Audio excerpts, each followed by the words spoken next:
dadka muslimiinta ahi xuquuqda ay isku leeyihiin hadday dhintaan iyo hadday nool yihiin waa inay isu duceeyaan.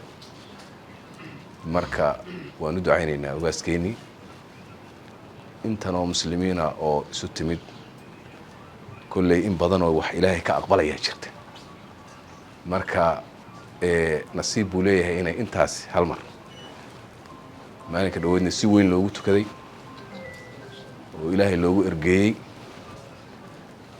ilaahayna wuu aqbalayaa insha allah intaasoo muslimiina.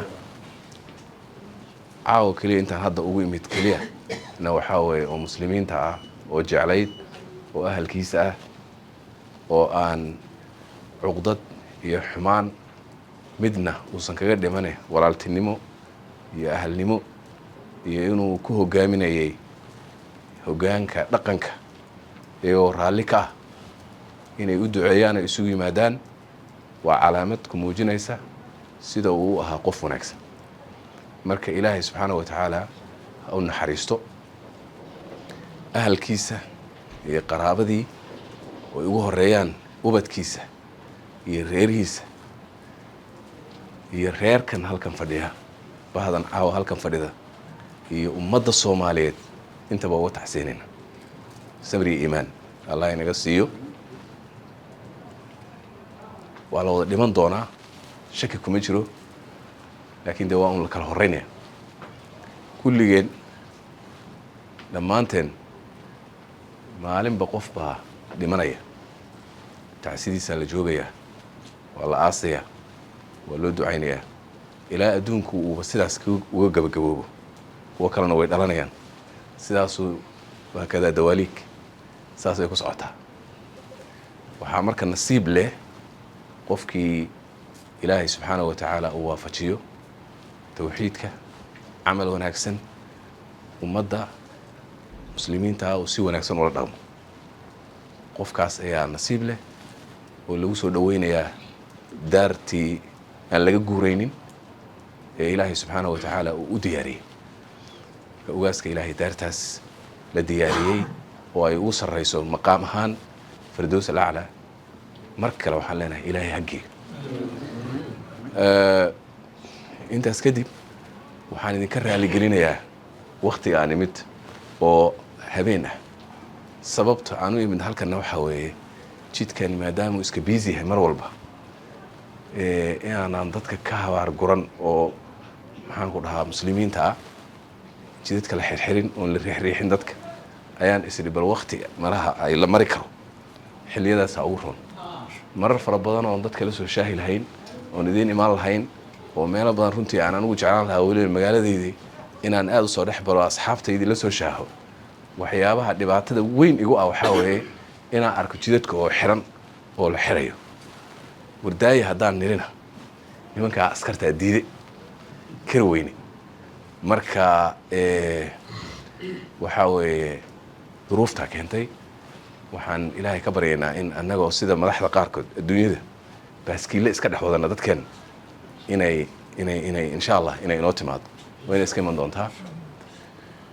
ha loo soo baryo dalkan iyo dadkanba ilaahay ha loo baryo oo tacsida iyo dadka walaalaha ay isu yimid markii ugaaska loo duceeyo as cabdullaahi ha lagu daro in ilaahay ummaddan inuu wanaajiyo oo nabad iyo maslaxo iyo barwaaqo iyo baraare in ilaahay siiyo aan ku darno.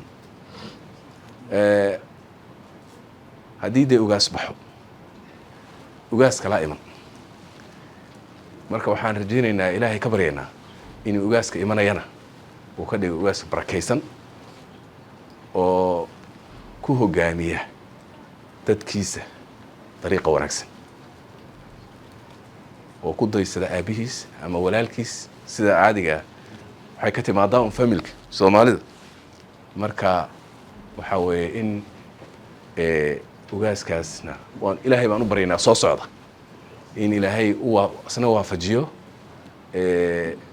una fududeeyo beeshana si guud uu ilaahay siiyo muwaafaqo iyo heshiis ay ku tahay qofkii ugu fiicnaa in ilaahay waafajiyo oo ay ka dhigato hogaamiye dhaqan oo deedna ay ku adeecdo wixii khayr in ilaahay uga dhigo ayaan ilaahay u baryaynaa insha allah. walaalayaal waa mahadsantihiin haddee tacsida waxaa waaye iyo in laysu yimaado markii dadka muslimiinta ahay afraaxda iyo axsaantaba inay iskala qayb galaan ayaa loo baahan yahay. wixii dhaca ee xun aan wanaagsanayn oo dabcan laga naxo sida geerida iyo musiibooyinka dhaca, dadka muslimiinta waa inay isgarab istaagaan, at least in la yidhaahdo walaalow samriya iman allah kaa siiyo. haddii ay wax wanaagsan dhacaan oo khayr yimaado waxay u baahan tahay iyadana sidoo kale in la isla farxo ayay u baahan tahay. waa dhaqanka muslimiinta, waa dhaqanka dadka xadaarada iyo ilbaxnimada leh ayaa lagu yaqaanaa.